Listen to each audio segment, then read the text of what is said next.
Once the land is gone, we're going to just be a bunch of brown poor people. Our identity is the land. That's why we still are who we are, because we have a land base. And the struggle is going to go on one generation to the next as long as we have a land base. I'll provide you a little bit of a history. I thought I'll let Robin talk about sort of what happened at the conclusion of. It's not over yet, but we've got a stronghold right now. We're in a good position. At least the treaty people are in conjunction with the IRA folks. And so anyway, I don't know when the article came out, but that's when Peshla. I've only heard about Peshla, and I didn't really. I hadn't been up there for ceremony or anything like that.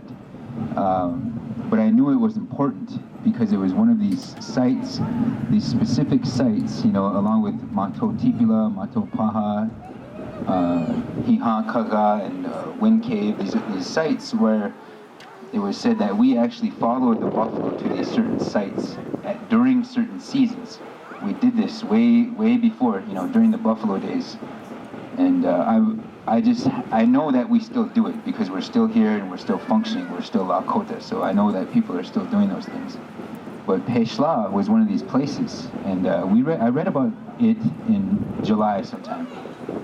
And then people kind of shared it on Facebook, as the New Moccasin Telegraph. They shared it and they talked about it, and you could tell people's consciousness was activated about Peshla. And anytime we talk about the Black Hills, that's who we are, and it just feels it's a really strong feeling because I grew up hearing about the Lakota Treaty Council, Grandpa Fool's Crow, Matt King, Larry Redshirt, Louis Badwound, and just the history. And we were taught that the Black Hills are under any circumstances are not for sale.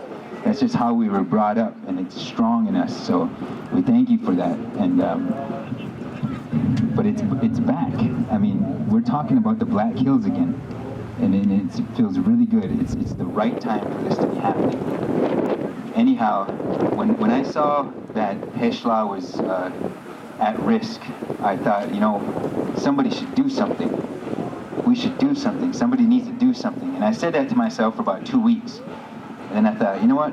I should probably do something. I'm probably somebody. So I wrote an article. We have a website called Last Real Indians, and it's just kind of, we scabbed out, and it's growing like fire.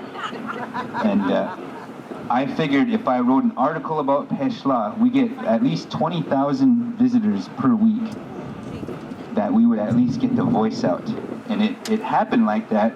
Right before I went into ceremony, I released this article on the website, and it got shared, and it just kind of hit, because it wasn't like people are following Chase Iron Eyes. It's that people are already there. They're already there in their spirit, and they're there in their mind. They already have arrived at these conclusions through their own critical thought. The Black Hills are already important to us. So all they needed was a little bit of a spark, and that's what Last Real Indians provided. That article sort of provided that. And then again, in Indian country, it's the men. They say when you want good words, they say invite the men. But if you want something to get done, then bring the women. Okay, so that little quote leads up to this. That article was released August 1st, and I think it was 10 days later is when the flyer came out that the Reynolds property was advertising the auction, and that hit everybody hard. That was a reality check for everybody, because they had Custer in the video.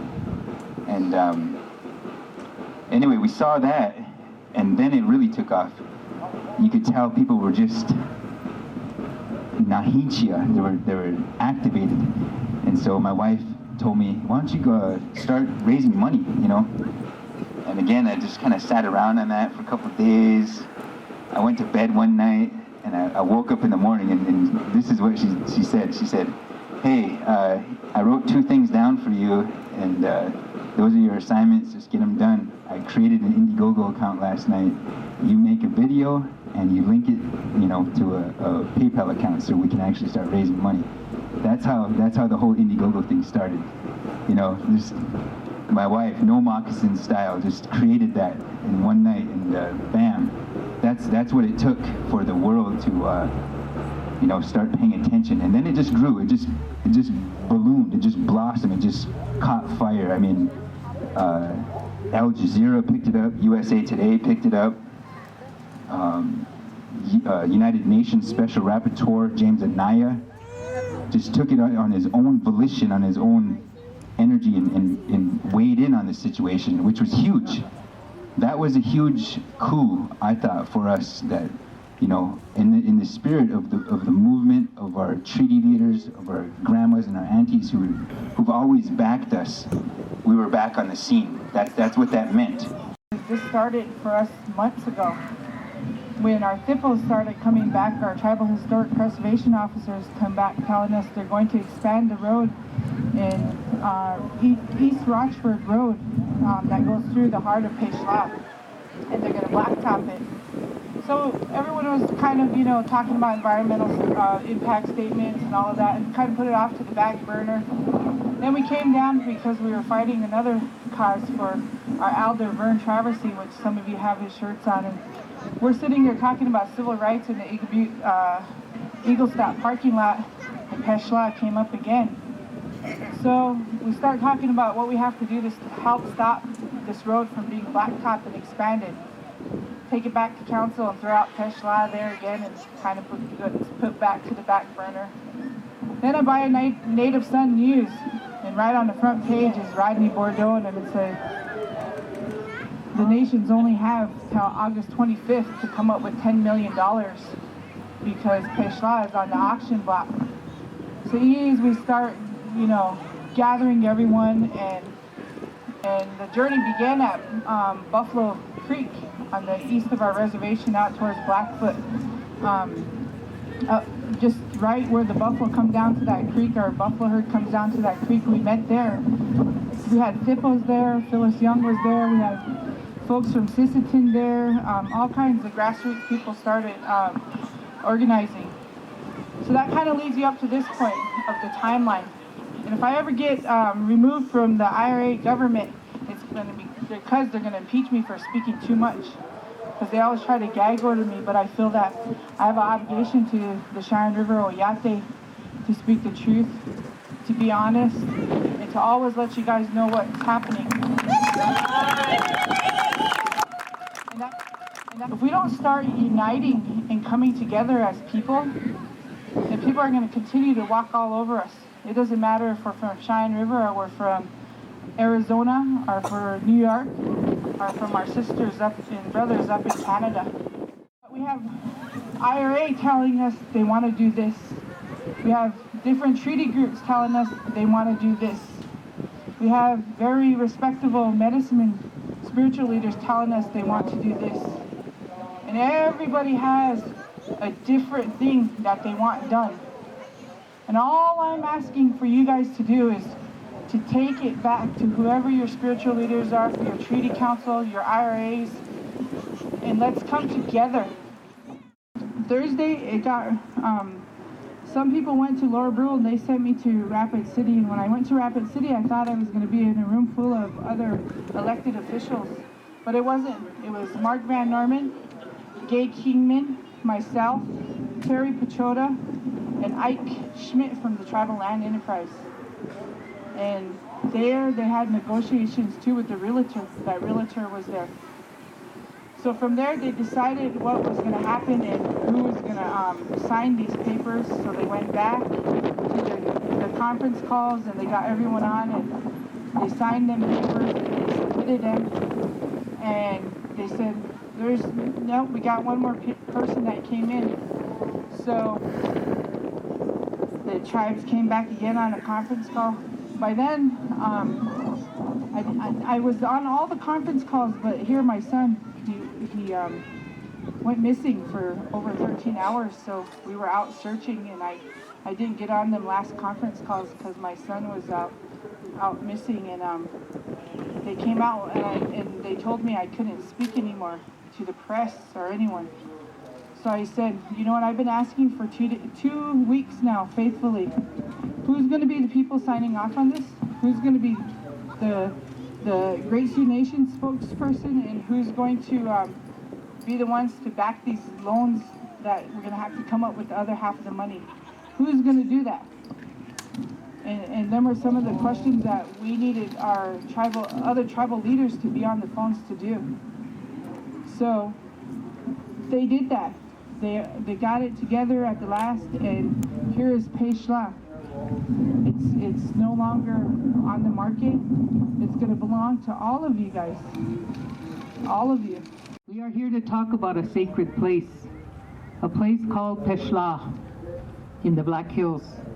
Peshla is the center of the Black Hills. It is our Garden of Eden. The Lakota Dakota are negotiating to purchase Peshla, known to the Washichus as Reynolds Prairie and translated Bald Spot. Peshla is where our stars fell, which is where there is a bare or bald spot in the Black Hills. Peshla represents our beginning, our birthplace.